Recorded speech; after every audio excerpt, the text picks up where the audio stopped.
Baik, terima kasih. Assalamualaikum warahmatullahi wabarakatuh. Selamat pagi, salam sejahtera untuk kita semua. Salam, namo buddhaya, salam kebajikan, Om Swastiastu. Tabik pun. Yang saya hormati, yang saya banggakan, peserta webinar, saya Inyo Manjana. Dalam waktu 15 menit ke depan, saya akan membawakan atau sharing tukar pengalaman terkait dengan stoma sighting atau penentuan letak stoma. Untuk ke depan kita akan membicarakan sesuai dengan slide tentang stoma sighting prosedur. Selanjutnya saya akan memperlihatkan foto-foto gambar terkait dengan studi kasus. Selanjutnya tentang standar operating prosedur keperawatan stoma dan kesimpulan. Baik Bapak Ibu, kita mendengar stoma sighting ini sudah biasa ya. Sudah biasa didengar bahwa penentuan letak stoma ini biasanya dilakukan di tempat operasi pada saat operasi, yang dimana akan menyebabkan kesulitan dalam menentukan tempat stomanya. Kemudian pada pasien akan menyebabkan sulitnya dalam melakukan perawatan diri seperti pada penggantian kantong stoma, kemudian perawatan dirinya, kemudian melakukan aktivitas kesehariannya. Nah, memilih area sebelum operasi itu bukan tepat pada saat operasi dilakukan. Kemudian akan membantu untuk memastikan bahwa berada dalam posisi yang akan memfasilitasi perawatan diri dan pouching yang aman. Beberapa faktor yang dipertimbangkan ketika area tersebut dipilih, kemudian pemilihan lokasi stoma itu harus dilakukan oleh enterostoma therapy nurse atau ET nurse, atau juga oleh ahli bedah yang bertanggung jawab untuk operasi tersebut. Kemudian perencanaan dalam penentuan letak stoma ini dapat membantu mengurangi masalah-masalah operasi seperti kebocoran dan fitting challenge dan kebutuhan variasi kantong yang mahal, kemudian iritasi kulit, rasa sakit, kemudian masalah pakaian. Penempatan yang buruk dapat menyebabkan kesulitan yang tidak semestinya, mempengaruhi kesehatan psikologis dan emosional. Penempatan letak stoma yang baik dapat meningkatkan kemungkinan kebebasan pasien dalam perawatan stoma, dimulainya kembali aktivitas normalnya.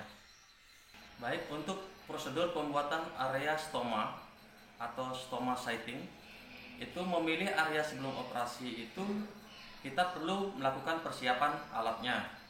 Yang pertama, transparan film dressing, kemudian marking pen atau spidol, kemudian flat skin barrier, selanjutnya micropore tape, pouching, informed consent, kemudian assessment card atau lembar pengkajian.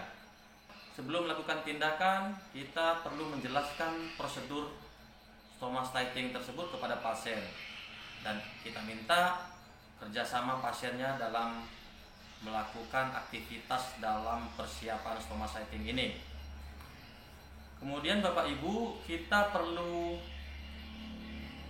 meminta partisipasi tersebut dalam rangka kita juga izin untuk menggaris area abdomennya si pasien. Nah, pertama-tama kita garis ya area radio abdomen seperti gambar. Itu kita kanan kiri, atas dan bawah, itu kita buat garis. Kemudian kita tentukan ya gambar selanjutnya, posisi kita beri tanda menggunakan micropore tape ya. Kita hindari juga kalau alergi, kita tanyakan ya ada alergi tinta tidak. Nah, kita gunakan itu kanan kiri juga bisa. Setelah kita berikan tanda menggunakan microprotect, pasien kita minta untuk duduk.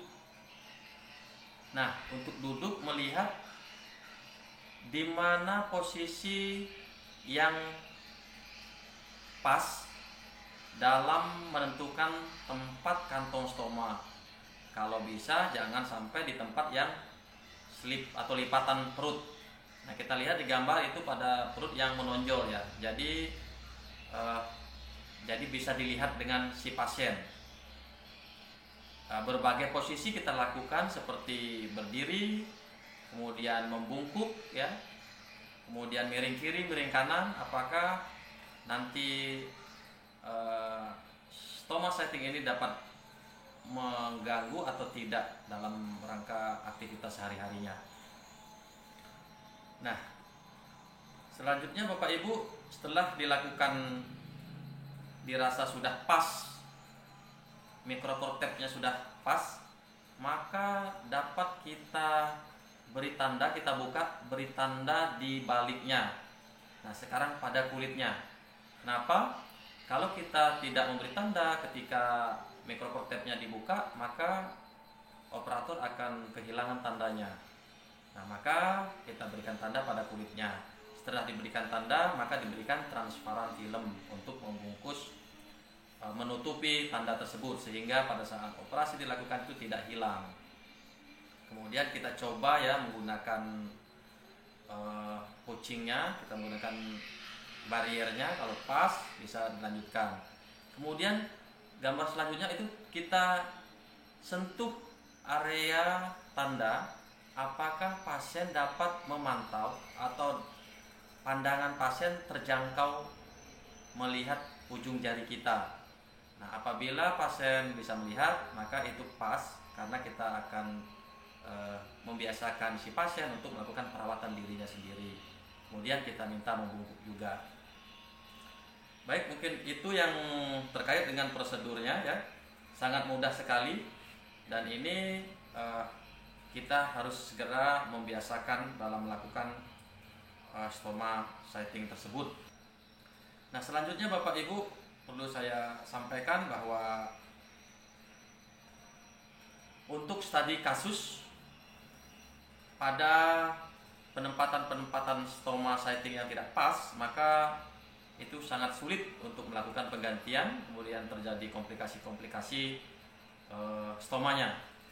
Nah, kita lihat pada gambar pertama itu studi kasusnya, itu yang menggunakan stoma setting ya, sangat mudah. Itu bisa dilihat fotonya bahwa kantong stomanya bisa lebih cantik terlihat, dan si pasien dapat mengganti sendiri. Kemudian ini pada stoma yang tanpa melakukan stoma setting sebelumnya. Nah, itu terjadi komplikasi, ada tempatnya terlalu tinggi, kemudian sulit untuk melakukan penggantian sendiri. Kemudian juga bisa terjadi prolap ya, terjadi prolap pada posisi yang kurang tepat. Itu terlihat adanya prolap. Kemudian bisa juga terjadi hernia. Itu selanjutnya dapat juga terjadi tanpa adanya stoma setting ya, Bapak Ibu bisa dilihat pada gambar. Itu pada bayi 6 bulan itu dilakukan operasi stoma karena atresia ani. Selanjutnya itu bisa terjadi double barrel ya, tanpa adanya hernia atau prolap itu tadi. Sangat kurang pas. Maka ke depan stoma setting itu segera dilakukan untuk pasien-pasien stoma. Kemudian Bapak Ibu, kita berlanjut ke tindakan penggantian kantong stoma dengan melakukan standar prosedur operasional keperawatan yang telah ditetapkan oleh organisasi keperawatan PPNI. Yang pertama-tama sebelum kita melakukan, tentu kita melakukan identifikasi pasien. Nah, identifikasi pasien ini dapat dilakukan dengan dua identitas ya, bisa dengan melihat nama, tanggal lahir, dan nomor rekening. Kemudian juga dilanjutkan dengan menjelaskan tujuan yang akan dilakukan terhadap prosedur. Ya, langkah-langkah prosedur yang akan dilakukan perlu dijelaskan, jangan sampai pasien itu bingung kita akan diapakan ini, dan itu banyak terjadi. Selanjutnya siapkan alat-alat ya, siapkan alat-alat dan bahan yang diperlukan. Lakukan kebersihan tangan 6 langkah sesuai dengan prosedurnya dan pasang sarung tangan. Jaga privasi pasien. Kemudian pasang pengalas dan gulung di bawah lokasi stoma. Letakkan bengkok yang telah dilapisi plastik di atas pengalas. Buka klip kantong kolostomi di atas plastik hitam dengan hati-hati. Next. Selanjutnya, buka kantong stoma, buang feses atau urin, dan masukkan ke kantong plastik. Kemudian tahap selanjutnya, angkat base plate perlahan-lahan menggunakan cairan fisiologis mulai dari bagian yang jauh dari jahitan luka terlebih dahulu dan masukkan ke dalam kantong plastik hitam. Ganti sarung tangan, bersihkan stoma dan kulit sekitar stoma menggunakan kapas atau kasa yang cairan fisiologisnya sudah kita siapkan dan kita basahi dengan diameternya 10 sampai 15 cm. Kemudian selanjutnya membersihkan jahitan di sekeliling stoma menggunakan lidi kapas yang diberi cairan fisiologis. Kemudian keringkan kulit sekitar stoma dengan kasa kering. Selanjutnya tutup stoma menggunakan kasa lebih lembab dan siapkan pola pada base plate-nya yang akan dipasang menggunakan stoma guide. Situ ada penggaris, biasanya stoma guide itu kita bisa tentukan besarnya stoma dan kita ukur, dan kalau bisa jangan mepet, jadi lebih 1 sampai 2 mm. Nah, selanjutnya bisa gunting base plate sesuai dengan pola tadi dan rapikan tepian guntingan base plate dengan jari. Kemudian buka kertas pengalas dan berikan pasta di sekeliling pinggiran lubang pola tersebut. Kemudian dirapikan menggunakan jari telunjuk yang telah dicelupkan dalam cairan fisiologis. Pasang base plate pada kulit sekitar stoma dimulai dari posisi stoma bagian bawah. Tekan dengan hati-hati sekeliling base plate menggunakan jari tangan. Pasang kantung stoma sambil mengangkat kasa yang berada di atas lubang stoma. Kemudian pasangkan klipnya di bagian bawah kantung stoma sekitar 2 cm. Setelahnya rapikan pasien dan alat-alat yang digunakan, dan lepaskan sarung tangan, lakukan kebersihan tangan menggunakan metode 6 langkah tersebut. Setelah semua kegiatan prosedur diselesaikan, jangan lupa untuk mendokumentasikan prosedur yang dilakukan, kemudian lakukan respon pasiennya, bagaimana kenyamanannya, bagaimana respon lainnya. Baik Bapak Ibu, kesimpulannya yaitu memilih dan menandai letak stoma sebelum operasi bukan tepat dilakukan pada saat operasi. Pemilihan lokasi stoma harus dilakukan oleh enterostomaterapi nurse atau oleh ahli bedah yang bertanggung jawab untuk operasi tersebut. Evaluasi beberapa posisi memungkinkan penentuan lokasi optimal.